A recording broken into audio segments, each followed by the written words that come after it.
Hello students, in a previous lecture we have completed and we have studied about the business, profession and the employment. Okay? अब हम लोगों ने तीनों के बारे में पढ़ तो लिया, लेकिन इन तीनों के बीच में क्या क्या डिफरेंस है? सुनने में तो सब सेम लगा होगा, किसी में प्रॉफिट मिलता है, किसी में सब में इन शॉर्ट पैसा ही मिलता है, राइट? हमें काम करना पड़ता है, उसके बदले में हमें पैसे मिलते हैं, लेकिन इन सब का जो फॉर्म है वो डिफरेंट है. वो कैसे डिफरेंट है that we are going to study today. And that first point is nature of work. अब नेचर ऑफ वर्क तीनों का अलग अलग है. कैसे? तो in business goods and services is exchange for a money. Business में क्या होता है कि गुड्स एंड सर्विसेज को एक्सचेंज करते हैं. किसके बदले में? तो पैसों के बदले में. ठीक है, अगर मैं बिजनेस कर रही हूँ तो मैं क्या करूंगी? अपनी जो प्रोडक्ट्स है उसको सेल करूंगी और उसके बदले में मुझे क्या मिलेगा? पैसा. तो ये किसका नेचर है? बिजनेस का. अब प्रोफेशन का क्या है? तो services are rendered in a return of the fees. यहाँ पे आप गुड्स एंड सर्विसेज देते थे, यहाँ पे सिर्फ सर्विसेज दी जाती है, राइट? अगर डॉक्टर के पास जाओगे तो वो आपको सामान नहीं बेचेगा, वो आपको सिर्फ सर्विसेज देगा. आपका फीवर चेक करेगा, फिर आपका बीपी चेक करेगा, and all that. Okay, so what they are doing? They are rendering the services in a return of what? Fees. वहां वो आपको, हम उसको मनी नहीं बोलेंगे, हम उसको क्या बोलेंगे? फीस बोलेंगे. तो at the time of the profession, the service is rendered in a return of the fees. Now in a employment, perform work as per the rules and the contract. अब जैसा हम लोगों ने कॉन्ट्रैक्ट में decide किया था वैसे ही यहाँ पे काम करना होता है. Okay, so let's repeat it. Goods and services exchange किए जाते हैं in the exchange of money at a time of business. Services, profession में सिर्फ सर्विसेज दी जाती है और उसके बदले में हमको क्या मिलती है? फीस. और यहाँ पे जैसा हमको काम करने के लिए बोला जाता है, जैसा हमारे कॉन्ट्रैक्ट में लिखा था वैसे ही हमें काम करना है. So this is all about the first point, nature of the work. Then the second point is qualification. अब कौन सा काम करने के लिए कितनी क्वालिफिकेशंस होनी चाहिए आपके पास? तो बिजनेस में नो क्वालिफिकेशन. आप अनपढ़ हो, गवार हो, डजंट मैटर्स, राइट? आपको बिजनेस करने का हक है. उसके लिए ना आपको कोई डिग्री चाहिए, ना उसके लिए आपको कोई एक्स्ट्रा पढ़ाई करनी पड़ेगी. नो. अगर आपको अपनी साइन करनी भी नहीं आती है फिर भी आप बिजनेस कर सकते हो. So here no qualifications are required. Then in a profession, educational qualification, training and expertise knowledge. Okay, यहाँ पे आपके पास स्पेशल एजुकेशन का भी, जो प्रोफेशन है आपका उसका एजुकेशन होना चाहिए. आपने उस चीज की ट्रेनिंग ली होनी चाहिए, प्लस आपके पास एक्स्ट्रा नॉलेज भी, एक्सपर्टाइज नॉलेज भी होना चाहिए. तभी आप प्रोफेशन में माने जा सकते हो. जैसे कि डॉक्टर है तो डॉक्टर के पास डिग्री भी होनी चाहिए, प्लस उसने उसकी ट्रेनिंग भी ली हो, प्लस साथ में उसके पास उस फील्ड का एक्सपर्टाइज नॉलेज भी हो. So that is the qualification required for the profession and for the employment as per the nature of the job. जैसा आपका काम वैसी आपकी क्वालिफिकेशन. जैसे अगर आप अकाउंटिंग का वर्क करना चाहते हो तो आपको अकाउंटिंग की क्वालिफिकेशन चाहिए. आपका बीकॉम कंप्लीट होना चाहिए, एमकॉम कंप्लीट होना चाहिए, राइट? तो यहाँ पे जैसा काम होता है वैसा ही आपका क्वालिफिकेशन भी होना चाहिए. ओके, सो अगेन बिजनेस में नो क्वालिफिकेशंस, प्रोफेशन में एजुकेशनल क्वालिफिकेशन भी चाहिए, ट्रेनिंग भी चाहिए और एक्सपर्टाइज नॉलेज भी चाहिए. और हमारे एम्प्लॉयमेंट में एज पर द वर्क, जैसा काम वैसा क्वालिफिकेशन. ओके, अब return. Now the third point is what? It's a return. अब हम ये सब करते हैं, बिजनेस करते हैं, प्रोफेशन करते हैं, वर्क करते हैं, एम्प्लॉयमेंट होता है. ओके, इन सब के रिटर्न में हमें क्या मिलता है? हमें क्या रिवॉर्ड मिलता है इसके बदले में? तो बिजनेस करोगे तो प्रॉफिट मिलेगा, प्रोफेशन में होगी तो फीस मिलेगी, और एम्प्लॉयमेंट होगा तो सैलरी और द वेजेस. अब ये तीनों चीजें है तो एक ही, लेकिन बिजनेस लैंग्वेज में इन सबको अलग अलग बताया गया है. जैसे कि प्रॉफिट में भी मिलेगा तो पैसा, फीस में भी पैसा ही आने वाला है, और सैलरी और वेजेस में भी पैसा ही आने वाला है. ऐसा तो है नहीं कि प्रॉफिट सोने चांदी में आएगा, कि फीस में कोई सिक्के हमको देगा या यहाँ पे हमको करेंसी मिलेगी. ऐसा कुछ नहीं है, मिलता तो पैसा ही है. लेकिन in our business language business में जो हम अर्न करते हैं, हमें जो रिटर्न में मिलता है उसको हम बोलते हैं प्रॉफिट। ओके, फिर जो प्रोफेशन में हमें मिलता है उसको हम बोलते हैं फीस, और जो एम्प्लॉयमेंट के टाइम पर हमको मिलता है उसे हम बोलते हैं सैलरी और the wages. Okay students, so it's very simple. Capital, अब किसमें कितनी कैपिटल चाहिए, मतलब अगर आपको कोई काम करना है तो आप खुद के कितने पैसे लगाते हो। ओके, मतलब जैसे कि अगर आप बिजनेस करोगे तो बिजनेस में क्या पॉइंट है, require as per the nature of the business, मतलब जैसा बिजनेस होगा उतने ही आपको पैसे चाहिए, उतना आपको कैपिटल इन्वेस्ट करना पड़ेगा, उतने आपको पैसे invest, capital word is use for the money.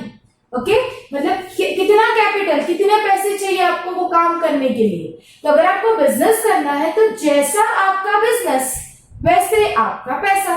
अगर आप कोई छोटा बिजनेस करना चाहते हो तो आपको कम कैपिटल चाहिए, लेकिन अगर आपको बड़ा बिजनेस करना है तो आपको कैपिटल भी क्या चाहिए, ज्यादा चाहिए, मतलब आपके पास ज्यादा पैसे होने चाहिए, तभी आप बिजनेस कर सकते हो। So here require as per the nature of the business, limited capital required. अब प्रोफेशन में कैपिटल चाहिए लेकिन कम चाहिए, जैसे कि अगर आप लॉयर हो तो आपको सिर्फ एक ऑफिस का ही ऑफिस ही बनानी है, ज्यादा कुछ नहीं करना है। फिर अगर आप डॉक्टर हो तो डॉक्टर को भी सिर्फ अपना कैबिन बनाना है और क्लिनिक बनाना है। तो यहाँ पे कैपिटल की जरूरत क्या होती है, कम होती है, लिमिटेड होती है, बस एक बार बना लिया खत्म हो जाता है। लेकिन बिजनेस में क्या होता है, कैपिटल हमेशा चाहिए, राइट, वो कंटिन्यू कैपिटल होता है। लेकिन यहाँ पे आपने एक बार कैपिटल लगा दिया, फिर नेक्स्ट टाइम आपको उसकी जरूरत पड़ेगी नहीं। Then in employment no capital require, अब यहाँ पे तो कैपिटल की जरूरत ही नहीं है।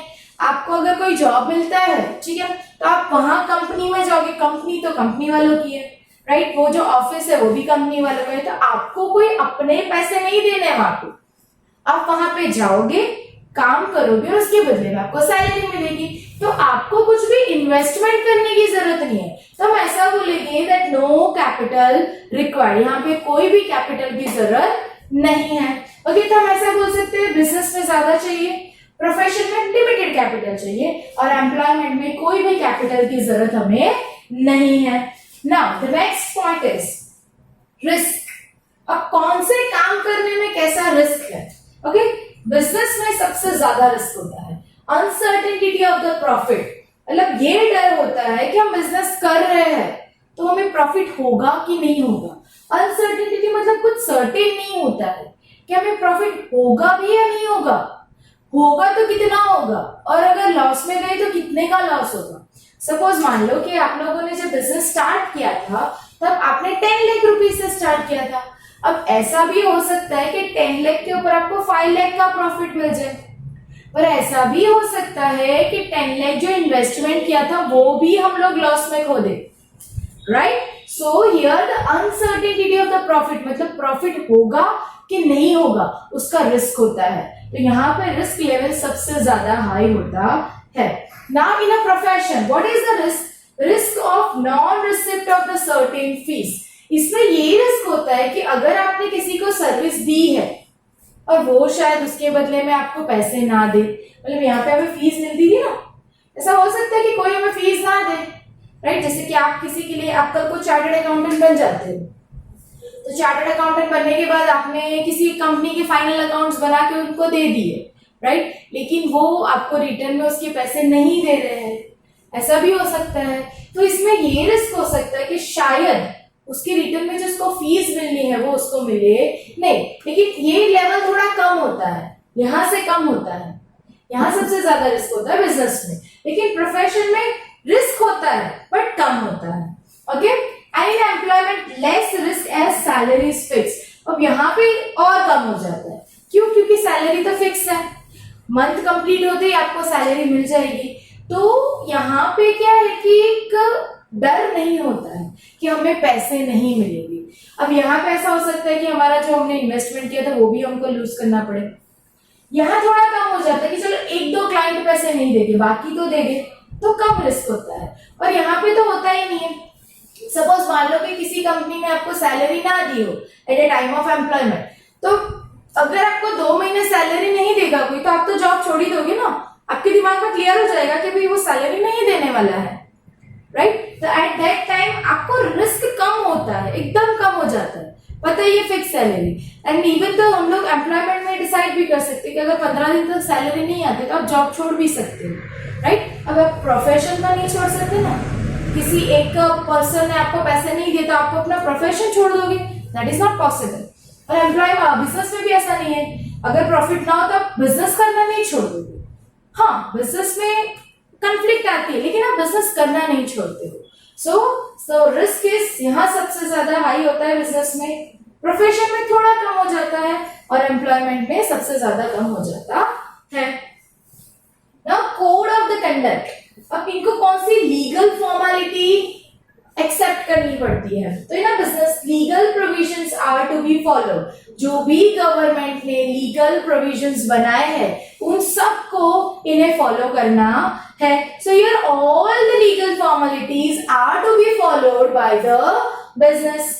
Then in a profession prescribed by the respective professional association, अब इनका हर एक प्रोफेशनल का एक प्रोफेशनल एसोसिएशन होता है। सीए का अलग होता है, डॉक्टर का अलग होता है, लॉयर का अलग होता है, इंजीनियर का अलग होता है। तो हर एक प्रोफेशन का प्रोफेशनल एसोसिएशन अलग होता है और जो प्रोफेशनल एसोसिएशन रूल्स बनाते हैं उन्हें ये फॉलो करने पड़ेंगे।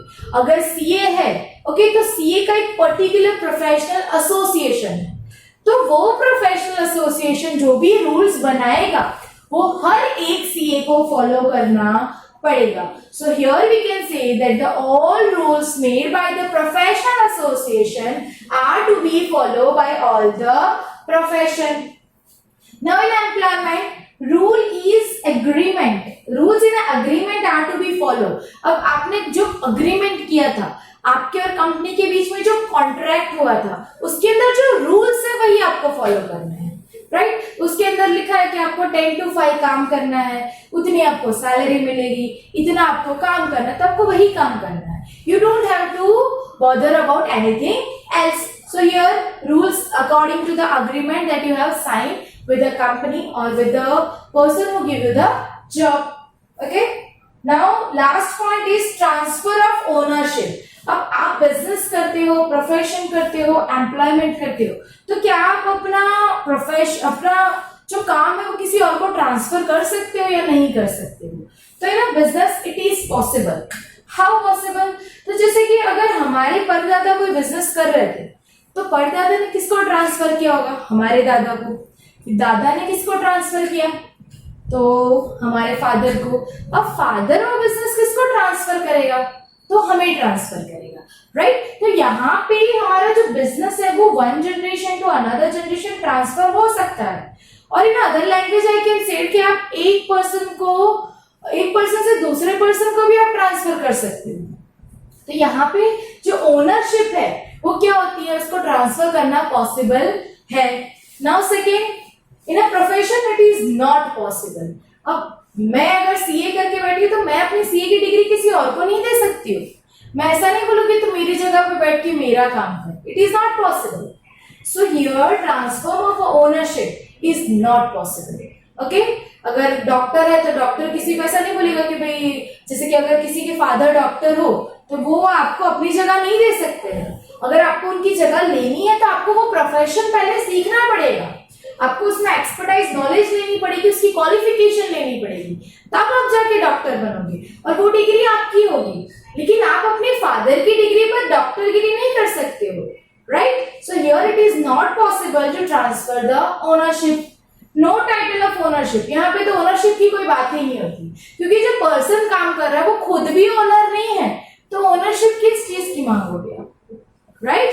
So here there is a no title of the ownership. So again, in a business it is possible to transfer the ownership.